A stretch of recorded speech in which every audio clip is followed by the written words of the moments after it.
ఏంటి ఇంతమంది క్లౌడ్ ఉన్నారు. ఏంటసలు ఇక్కడ ఏంటి బిందెలతో ఏంటో పోస్తున్నారు అని అనుకుంటున్నారా? ఏం లేదండి. చాలా మందికి తెలిసే ఉంటుంది. ఈ టెంపుల్ ఏంటో తెలియని వారి కోసం చెప్తున్నాను. ఈ టెంపుల్ వచ్చేసి శ్రీ మంగళగిరి లక్ష్మీ నరసింహస్వామి పానకాల స్వామి అంటారు. అంటే ఇక్కడ ఒక అద్భుతమైన విషయం ఏంటంటే స్వామివారికి పానకాలు నైవేద్యంగా సమర్పిస్తారు. ఇక్కడ మీరు ఎంత పానకం పోస్తున్నా స్వామివారు తాగుతూ ఉంటారంట. అందుకనేసి ఇక్కడ పానకాల స్వామిగా స్వామివారు కొలువై ఉన్నారు. అంటే పానకాల లక్ష్మీ నరసింహస్వామిగా.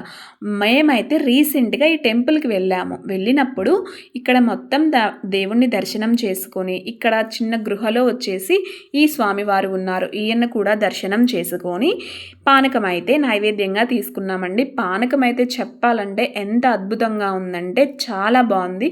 మేమైతే 4 బాటిల్స్ తీసుకున్నాము.